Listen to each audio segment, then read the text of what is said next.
IAS হোৱাৰ সপোন ওমৰ ফাৰুকৰ পুৱা নিতৌ নামাজ পঢ়ি পঢ়া টেবুলত বহে এইবাৰ জিলিকিল HS পৰীক্ষা পুৱা পাতিৰ পৰা উঠো তেতিয়া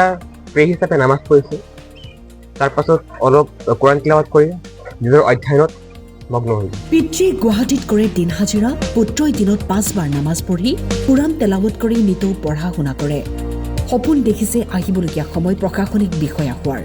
সেয়ে শিক্ষা জীৱনৰ এই সময় সৎভাৱে কৰিছে ব্যৱহাৰ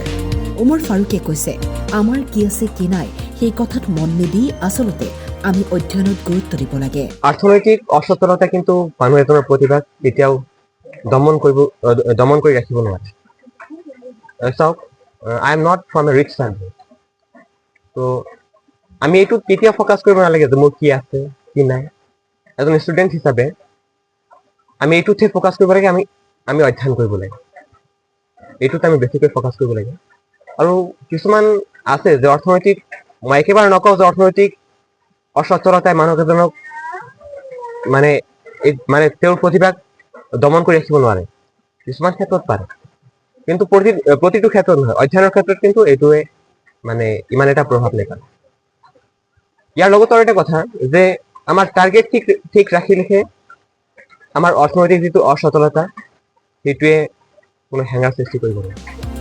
টকা দৰকাৰ কিন্তু টকাই পঢ়া শুনাক দমন কৰি ৰাখিব নোৱাৰে বুলি সুন্দৰ কথাষাৰ ক'লে ওমৰ ফাৰুকে ছাত্ৰজনী উচ্চতৰ মাধ্যমিক চূড়ান্ত পৰীক্ষাত কলা শাখাত 92.80% লাভ কৰাত মাজৰটোপ উচ্চতৰ মাধ্যমিক বিদ্যালয়ৰ শিক্ষক শিক্ষয়িত্ৰীৰ লগতে অঞ্চলবাসী উৎফুল্লিত হৈ পৰিছে অৱদানটো সকলোৰে আছে এই কুৱেশ্যনটো মোক যোৱাকালি সুধিছিল এজনে তো মই তেখেতক উত্তৰটো এনেকৈ দিলোঁ যে আমি মানে আমাৰ যিটো ছ'চাইটি এইটোত মাথো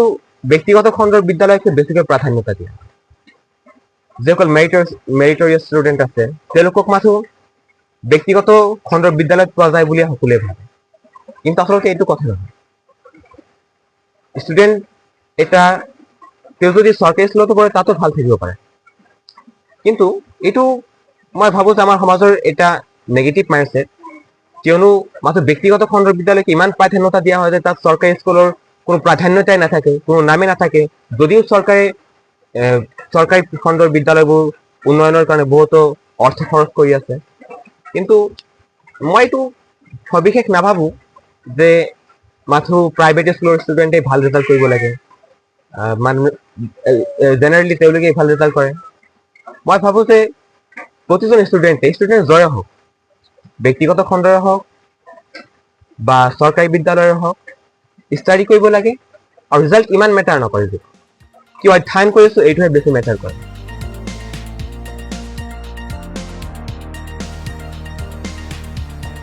কুন্তলীৰ পৰা ৰেজাউল কবিৰৰ ৰিপৰ্ট টাইম 8